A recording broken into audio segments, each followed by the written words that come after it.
So let's dive deep into the initial presentation for epiglottitis. So there will be sudden onset of high fever. Sudden onset of high fever, that you have the child coming with fever around 38.9 degrees Celsius, around 102 degrees Fahrenheit. So onset of high fever. And then sore throat, pain on swallowing.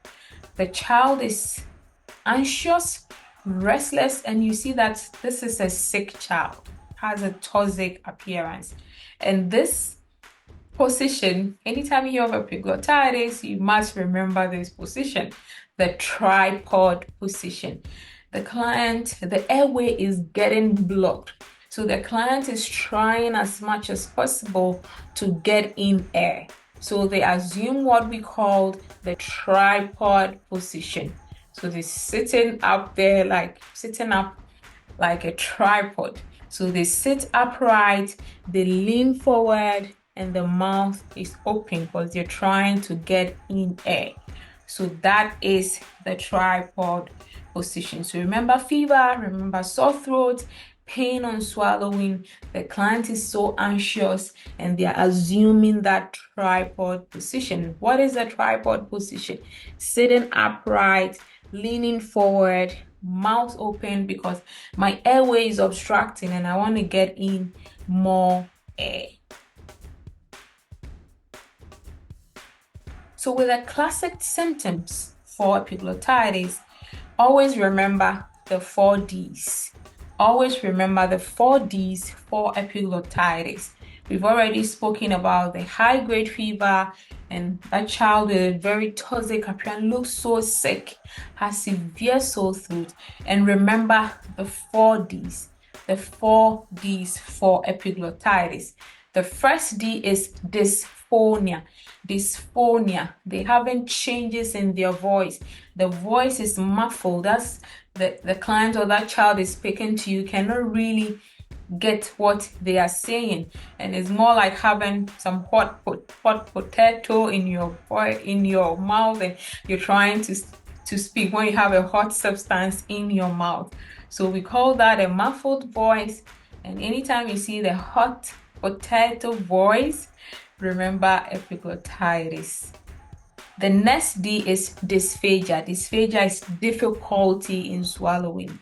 Difficulty in swallowing. Because they're having difficulty in swallowing, likely they will have the next D, that is drooling. So the drooling fluid or drooling saliva from the mouth because they cannot swallow. And the last D, the fourth D, is distress respiratory effort. They are struggling to breathe. So remember the 4Ds for epiglottitis. Remember the 4Ds for epiglottitis.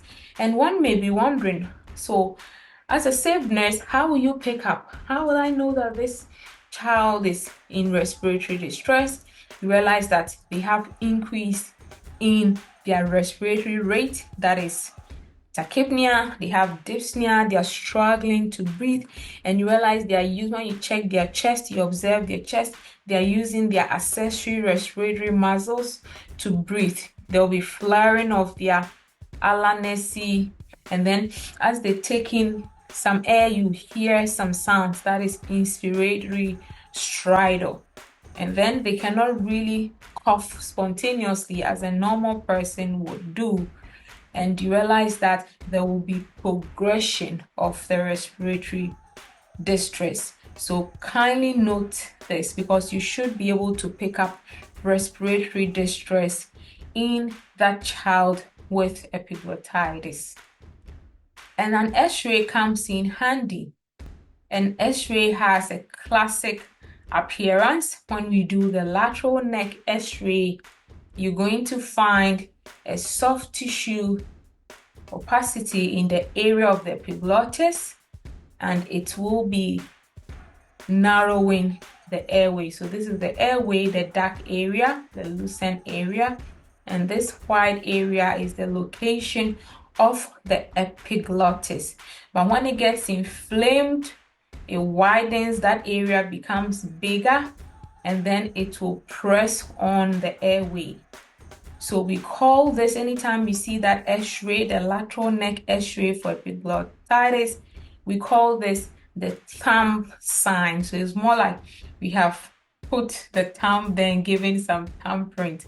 So see the thumb sign over there for epiglottitis.